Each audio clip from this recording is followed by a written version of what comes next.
1976 es el año para no olvidar.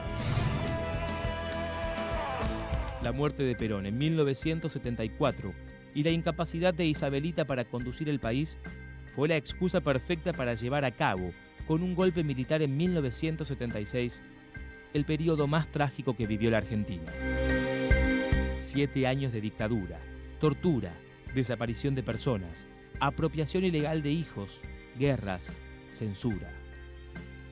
Un gobierno formado por la Armada, el Ejército y la Fuerza Aérea, todos con igual participación. Ese 24 de marzo comenzaba lo que autodenominaron Proceso de Reorganización Nacional, encabezado por Jorge Videla, Eduardo Macera y Orlando Agosti. Comunicado número 1 de la Junta Militar. Se comunica a la población que a partir de la fecha el país se encuentra bajo el control operacional de la Junta Militar. El objetivo fue destruir toda forma de participación popular, y lo consiguieron.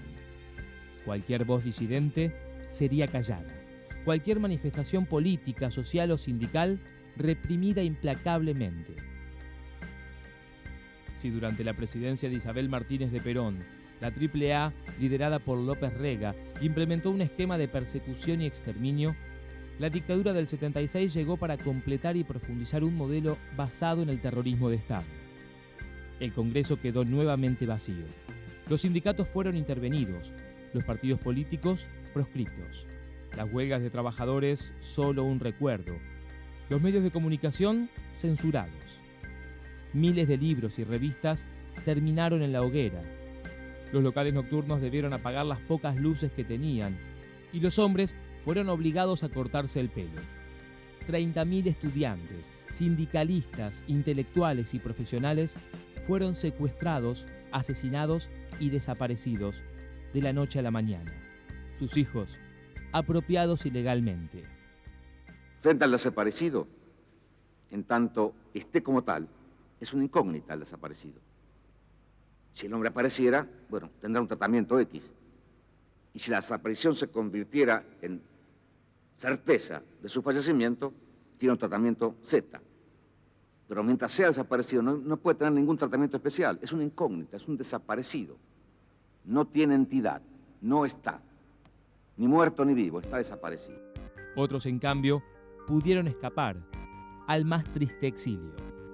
La noche de los lápices fue la operación por la que varios estudiantes secundarios de La Plata fueron secuestrados y desaparecidos por exigir un boleto estudiantil. Mientras tanto, frente al centro del poder, unos pies tímidos y desconcertados, pero no por eso carentes de valentía, comenzaban a dar los primeros pasos alrededor de la pirámide de Mayo. Al poco tiempo, serían muchos otros pasos que en silencio pedían lo que no se animaba a reclamar una gran parte del resto de la sociedad. Las madres de Plaza de Mayo fueron el ejemplo más vivo que representó a los muertos, a los que varios años más tarde ya se sabía no volverían. Con una fortaleza única, se convirtieron en el sector más activo de oposición al gobierno de facto y aún hoy son un referente para la lucha por la verdad. Pero la unión tampoco las hizo intocables y 3 de sus fundadoras, 2 monjas y 7 activistas por los derechos humanos también fueron víctimas del orden más represivo de la historia argentina en el siglo XX. La economía se basó en el liberalismo monetario, apoyado por bancos extranjeros y organismos internacionales. Con estas políticas se le puso fin a la protección del mercado interno y al subsidio de pequeñas y medianas empresas. Aún con los sueldos congelados, el ministro José Martínez de Hoz se encargó de crear, a través de una tablita, un sistema de devaluaciones preanunciadas que favoreció la especulación financiera. Los resultados fueron desastrosos.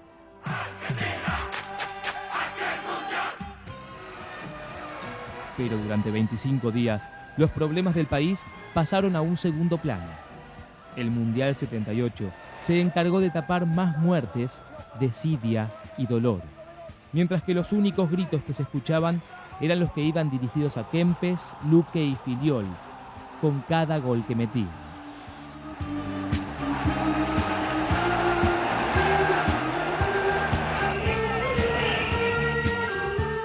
Durante la dictadura surgió el conflicto con Chile por el Beagle y se necesitó una mediación papal para que no derive en una guerra abierta.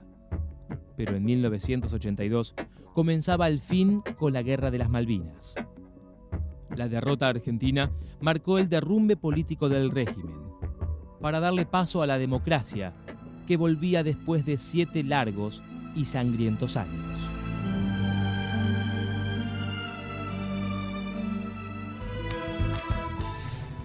Después del conflicto del Beagle, faltaban motivos para lograr la unión nacional que la Junta pretendía y que solo se había conseguido gracias al Mundial del 78. Había pasado lo peor de la Guerra Sucia y entonces faltaba un enemigo común. Fue como remover los archivos y encontrar en un viejo conflicto la nueva cortina de humo para desviar la atención sobre las numerosas tensiones sociales y los miles de muertos que seguían sin aparecer. El modelo económico estaba agotado y se demostraba con el 90% de inflación anual, el gran aumento de la deuda externa y un salario cada vez más depreciado.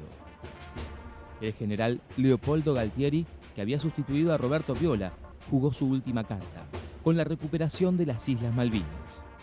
El conflicto con Inglaterra databa de 1833, pero traerlo al presente significó la adhesión total de la sociedad.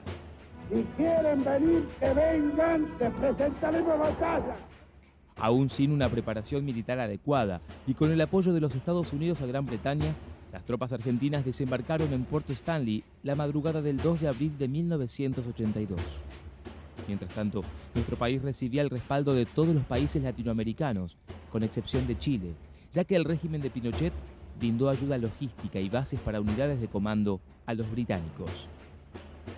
Así, comenzaba una guerra que duraría 74 días y que sería uno de los capítulos más tristes de la historia argentina. Errores políticos y diplomáticos, improvisación militar, falta de conocimiento del terreno y escasa logística. Y por sobre todas las cosas, la ausencia de un portaaviones que permitiera mayor autonomía a las naves argentinas. Un teatro de operaciones adverso hasta las consecuencias climáticas, con varios grados bajo cero, soportados por conscriptos que llegaban del norte argentino sin ningún tipo de aclimatación. ¿Sufre mucho de frío, por ejemplo? Sí, un poco. ¿Cómo hacen para protegerse del frío?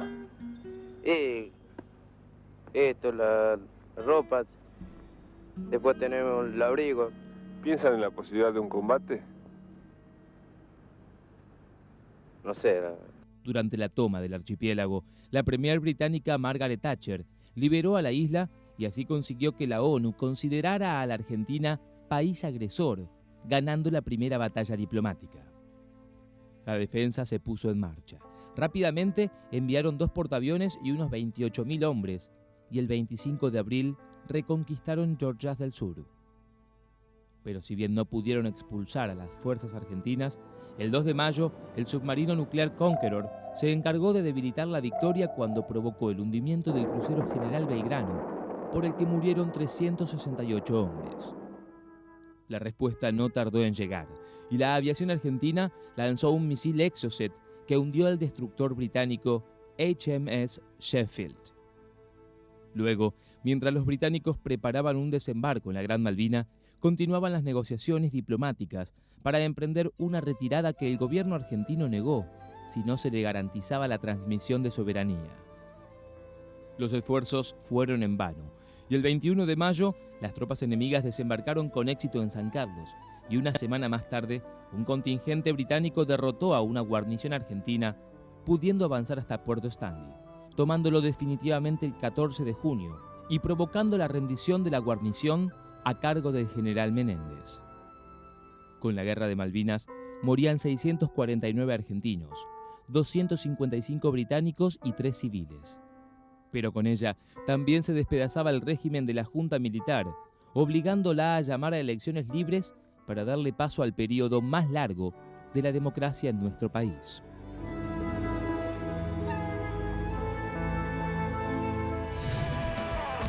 A los 15 días estaban mansas las yeguas. Don Segundo Sombra, hombre práctico y paciente, sabía todos los recursos del oficio. Pasaba las mañanas en el corral manoseando sus animales. golpeándolos con los cojinillos para hacerles perder las cosquillas, palmeándoles las ancas, el cogote, las verijas, para que no temieran sus manos, tusándolos con 1000 precauciones para que se habituaran al ruido de las tijeras, abrazándolos por las paletas para que no se mas si me sentaran pongo a con sus cantar, no tengo cuándo acabar y me envejezco cantando. Las coplas me van brotando. Como mañana de febrero en que Beatriz Viterbo murió, después de una imperiosa agonía que no se rebajó un solo instante ni al sentimentalismo ni al miedo, noté que las carteleras de fierro de la Plaza Constitución habían renovado no sé qué aviso de cigarrillos rubios. El hecho me dolió, pues comprendí que el incesante y vasto universo ya se apartaba de ella, y que ese cambio era el Con un primero dedo en toco el nacer. borde de tu boca. Voy dibujándola como si saliera de mi mano, como si por primera vez tu boca se entreabriera y me basta cerrar los ojos para deshacerlo todo y recomenzar. Hago nacer cada vez la boca que deseo, la boca que mi mano elige y te dibuja en la Hermosos sentimientos y sombrías ideas daban vueltas en mi cabeza mientras oía su voz, su maravillosa voz. Fui cayendo en una especie de encantamiento. La caída del sol iba encendiendo una fundición gigantesca entre las nubes del poniente. Sentí que ese momento mágico no se volvería a repetir nunca. Nunca más pensé, mientras empecé a experimentar el vértigo del acantilado y a pensar qué fácil sería arrastrarla a En la esta isla ha ocurrido un milagro. El verano se adelantó. Puse la cama cerca de la pileta de natación y estuve bañándome hasta muy tarde. Era imposible dormir. 2 o 3 minutos afuera bastaban para convertir en sudor el agua que debía protegerme. Una planta llena de hojarasca, de torcida raíz, sí que bien honda. Un tumulto de savia y su borrasca, donde faltaba fruto. Tanqueski no se asustó. Fue a la cocina, abrió el refri, sacó una jarra de agua helada. Cerró la puerta con la patita y vació la jarra sobre mi tía. Mi familia estaba furiosa y me pedía a gritos que sacara ¿Cómo ese decirte? Hay un lapso de duración en una mirada, en un cruce de miradas. Y después hay un plus, que es un milésimo de segundo. Un ápice, un cícero, una infinitésima milésima de segundo en que se prolonga esa mirada más de lo normal. Es cuando una mina te mira y vos tenés un sensómetro, un sismógrafo que registra que esa mirada ha durado esa milésima de segundo más allá de lo necesario. Y es lo que te está diciendo a las claras que esa no es una mirada común.